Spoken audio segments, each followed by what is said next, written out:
एक दफा का जिक्र है, सरसब्ज और शादाब इलाके में वाक़े एक छोटे से खूबसूरत गांव में एक माँ और बेटी रहते थे।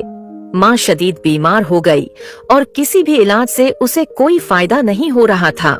मुझे नहीं लगता कि मैं अब ज्यादा अरसे जिंदा रह पाऊंगी। अबीगेल, जो ये सब सुन रही थी, बहुत उदास थी, लेकिन वो अपनी माँ के सामने अपनी उदासी जाहिर नहीं करती थी। उसने दिल ही दिल में फैसला कर लिया था कि वो अपनी माँ को ठीक करने के लिए कुछ न कुछ जरूर करेगी। ये ले अम्मी, गर्मा गर्म सूप तैयार है, इसे पिए, आपको सुकून महसूस होगा। मैंने स्वान क्वीन के बारे में भी सुन रखा है कि उसके पास हर बीमारी का इलाज है। मैं उससे मिलने जाऊंगी, आप देखना, आप जरूर ठीक हो जाएंगी। चनांचा अबीगेल ने खाने, पानी और एक कंबल का एक छोटा सा बैग तैयार किया और अपने सफर पर रवाना हो गई। वो जादुई जंगल की गहराइयों की तरफ जा रही थी। उसने अफवाहें सुन रखी थीं कि इस गहरे पुरासरार जंगल में एक मकाम है जहां स्वान क्वीन रहती है। कहा जाता था कि वो न सिर्फ जादू की माहिर है, बल्कि बीमारों के इलाज का राज भी जानती है। अबीगेल के दिल में उम्मीद और अज़म की रोशनी जगमगा रही थी और वो हर हाल में अपनी माँ के लिए ये मौजज़ाती मदद तलाश करना चाहती थी। कुछ देर के सफर के बाद अबीगेल ने एक अजीब वो गरीब मंजर देखा। एक हम्टी डम्टी दीवार पर बैठा हुआ था और उसकी अंडे जैसी जिल्द पर दिराड़ें पड़ी हुई थीं। वो बज़ाहिर उदास और थका हुआ लग रहा था। है कोई अल्लाह का बंदा जो मेरी मदद करे? अबीगेल उसके करीब गई और दीवार पर उसके साथ बैठ गई। हम्टी डम्टी ने एक गहरी सांस ली और अपनी कहानी सुनानी शुरू की। हम्टी डम्टी ने बताया कि एक दिन उसकी माँ हेनलेन ने अंडे दिए। उस वक्त एक खूबसूरत परी करीब से गुजरी। माँ ने परी से दरख्वास्त की कि वो अपने जादू से एक अंडे को जिंदा मखलूक में बदल दे। परी ने मुस्कुराते हुए अंडे पर हाथ रखा और यूं मैं हम्टी डम्टी वजूद में आया। माँ ने खुशी से मुझे शहजादी को तोहफे के तौर पर दे दिया। शहजादी उसे देखकर बहुत खुश थी। एक दिन शहजादी ने उसे ऊंची दीवार पर बिठाया ताकि वो बादशाह के घोड़े और सिपाहियों को देख सके, मगर बदकिस्मती से वो तवाजुन खो बैठा और नीचे गिर गया। इस हादसे ने उसकी अंडे जैसी जिल्द पर दिराड़ें डाल दी। इस पर उसकी माँ बहुत गमज़दा हुई और उसने अहद किया कि वो आइंदा कभी परियों से ऐसी दरख्वास्त नहीं करेगी। एबिगेल ने हम्टी डम्टी की दरारों को मरम्मत करना शुरू किया। लड़की ने उसे बताया कि वो स्वान क्वीन को तलाश करना चाहती है क्योंकि उसे अपनी बीमार माँ के लिए दवा चाहिए। हम्टी डम्टी ने गहरी सांस लेते हुए कहा, रास्ता टूटा हुआ है, तुम्हें पजल की शक्ल में मौजूद पत्थरों को जोड़कर एक नया रास्ता बनाना होगा जो तुम्हें तुम्हारी मंजिल तक ले जाएगा। अबीगेल ने हम्टी डम्टी की हिदायत पर अमल किया। उसने पजल की शक्ल वाले पत्थरों को जोड़कर एक रास्ता बनाया और फिर उस पर कदम रखते हुए अपने सफर पर रवाना हो गई।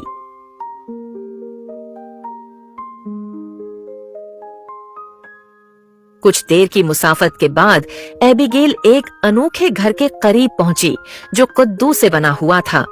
बाहर से ही उसे घर के अंदर किसी बात पर होने वाली तकरार की आवाजें सुनाई दे रही थीं। वो तजस्सुस में दरवाजे तक गई और हल्के से खटखटाया। अंदर से कोई जवाब न आया तो वो खुद ही अंदर दाखिल हो गई। घर की खूबसूरती देखकर एबिगेल के कदम थम गए। दीवारें कद्दू के हल्के नारंगी रंग से जगमगा रही थीं, जबकि फर्नीचर खालिस सोने से तराशा गया था। हर शे इतनी दिलकश थी कि यूं लगता था जैसे ये किसी जादुई दुनिया का हिस्सा हो। लेकिन इस ख्वाबनाक माहौल के बरअक्स अंदर दो मियां बीवी जोर जोर से झगड़ रहे थे।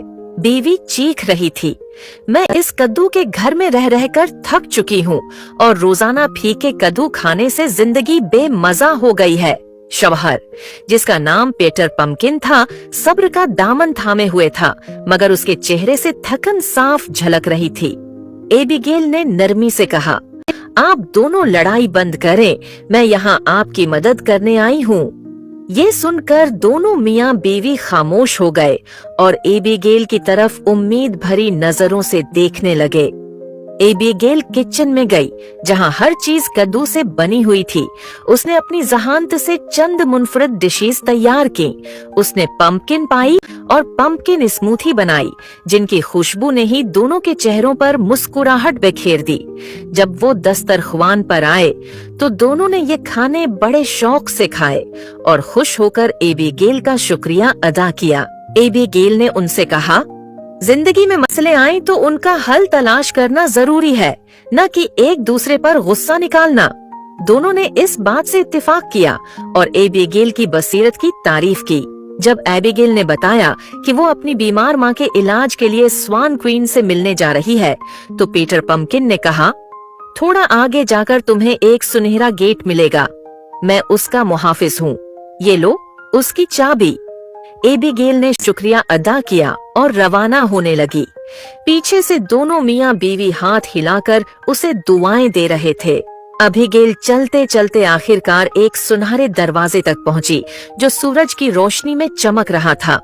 उसने पीटर पंपकिन से मिली हुई सुनहरी चाबी निकाली और दरवाजा खोल दिया। दरवाजे के पार जो मंजर था वो देखकर एबिगेल दंग रह गई। एक शानदार सब्जाजार उसके सामने था, जिसे एक क्रिस्टल जैसी साफ शफाफ झील ने घेरा हुआ था। झील के पानी में सफेद हंस निहायत खूबसूरती से तैर रहे थे, जैसे किसी ख्वाब की तस्वीर हो। अचानक एक हंस पानी से बाहर निकला और सीधा एबिगेल के पास आया। हंस ने सर खम करके इशारा किया और एबिगेल उसकी पुष्ट पर बैठ गई। हंस उसे बादलों में से उड़ाते हुए झील के पार एक पहाड़ी की चोटी की तरफ लेकर जा रहा था, जहां एक शानदार महल मौजूद था। महल की रोशनी दूर से ही झलक रही थी, जैसे ये जगह किसी जादुई कहानी का हिस्सा हो। महल के अंदर एबिगेल ने स्वान क्वीन को देखा, जो इंतहाई हसीन और दिलकश थी। उसकी आवाज निहायत नरम और दिल को सुकून देने वाली थी।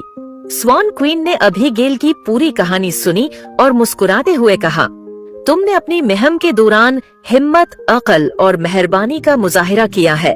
इसके सिले में मैं तुम्हें यह तोहफा देती हूँ। स्वान क्वीन ने एक छोटी शीशी दी, जिसमें चमकता हुआ माया था। ये दवा तुम्हारी माँ को सेहत याब कर देगी। एबिगेल ने स्वान क्वीन का शुक्रिया अदा किया और वो दवा लेकर अपने घर की तरफ रवाना हो गई। रास्ते में उसका दिल खुशी से भर गया, क्योंकि वो अपनी माँ की मदद के लिए कामयाब हो चुकी थी। घर पहुँचते ही एबिगेल अपनी माँ के पास गई और फौरन उसे दवा पिलाई। जैसे ही उसकी माँ ने वो माया पिया, बीमारी का असर खत्म हो गया। उसकी माँ की कमजोरी दूर हो गई और वो दोबारा अपनी टांगों पर खड़ी हो गई। माँ और बेटी की खुशी देखने वाली थी। इस साल का क्रिसमस उन दोनों के लिए खास था। एक तवील अरसे बाद माँ और बेटी ने मिलकर क्रिसमस की तैयारियां की। उन्होंने घर सजाया, मजेदार खाने बनाए और खुशी से ये त्योहार मनाया।